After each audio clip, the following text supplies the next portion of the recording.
আসসালামু আলাইকুম। নতুন আরো একটি পর্বে আপনাদের সবাইকে স্বাগত। আজকের পর্বে তৈরি করে দেখাবো ডিম আর সুজি দিয়ে চটজলদি তৈরি করে নেওয়া দারুণ মজার একটা পিঠার রেসিপি। আশা করছি আপনাদের সকলের কাছে রেসিপিটা ভালো লাগবে। পিঠা তৈরির জন্য প্রথমেই বাটির মধ্যে একটা ডিম ভেঙে নিয়েছি আর এর মধ্যে দিয়েছি 1/3 কাপ চিনি, স্বাদ অনুযায়ী লবণ দিয়েছি। এবার এই দুইটাকে একসাথে ভালোভাবে মিশিয়ে নিচ্ছি। ততক্ষণ পর্যন্ত ফেটিয়ে নিতে হবে যতক্ষণ না পর্যন্ত চিনিটা খুব ভালোভাবে গলে যায়। আর এই মিশ্রণটা একটু সময় নিয়ে ভালোভাবে ফেটিয়ে নেওয়ার চেষ্টা করবেন, এতে করে পিঠাগুলো খেতে বেশি ভালো লাগবে। যখন চিনি খুব ভালোভাবে মিশে যাবে তখন এর মধ্যে দিয়েছি 1 টেবিল চামচ রান্নার রেগুলার তেল।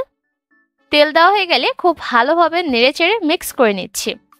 আরও 1 মিনিটের মতো ভালোভাবে মিক্স করা হয়ে গেলে এবার এর মধ্যে আমি দিয়ে দিব সুজি।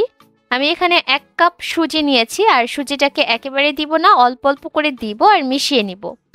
আর অবশ্যই খেয়াল রাখবেন যাতে মিশ্রণে কোনো দলাভাব না থাকে, খুব ভালোভাবে মিশিয়ে নিতে হবে। আমি অল্প অল্প করে সুজি দিচ্ছি আর মিশ্রণটাকে খুব ভালোভাবে মিশিয়ে নিচ্ছি। 1 কাপ সুজি ভালোভাবে মিশিয়ে নেওয়া হয়ে গেলে আমি এখানে আর 1/4 কাপ সুজি নিয়েছি, এটাও দিয়ে দিব আর ভালোভাবে মিশিয়ে নিব। এবার আমি হ্যান্ড হুইক্সটাকে একটা সাইডে রেখে দিব আর হাত দিয়ে খুব ভালোভাবে মাখিয়ে নিব।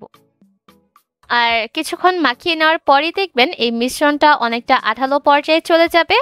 আর মিশ্রণটাকে তখন মাখিয়ে নেওয়া বন্ধ করতে হবে, কারণ পিঠা তৈরির জন্য কিন্তু মিশ্রণটা একদম রেডি। এবার সুজির এই মিশ্রণটাকে আমি একটা সাইডে 10 মিনিটের মতো রেস্টে রেখে দেব। আমি হাত দুইটাকে পরিষ্কার করে নিয়ে হাতের মধ্যে সামান্য একটু তেল মাখিয়ে নিয়েছি। এবার সুজির মিশ্রণের থেকে অল্প অল্প মিশ্রণ হাতের মধ্যে নিয়ে এভাবে করে একটু চেপে নিচ্ছি, তারপর গোল বলের মতো করে হালকা চাপ দিয়ে দিচ্ছি, যেমনটা আমরা কাবাব তৈরি করার ক্ষেত্রে করে থাকি। আপনারা চাইলে পিঠাগুলো গোল করেও তৈরি করতে পারেন, তবে এভাবে গোল চ্যাপ্টা আকৃতির করলে পিঠাগুলো খুব তাড়াতাড়ি ভাজা হবে। একইভাবে করে সবগুলো পিঠাই তৈরি করব আর তেলের মধ্যে দিয়ে দিব। আর পিঠাগুলোকে ভাজার জন্য তেলটাকে আমি মিডিয়াম লো হিটে গরম করে নিয়েছি।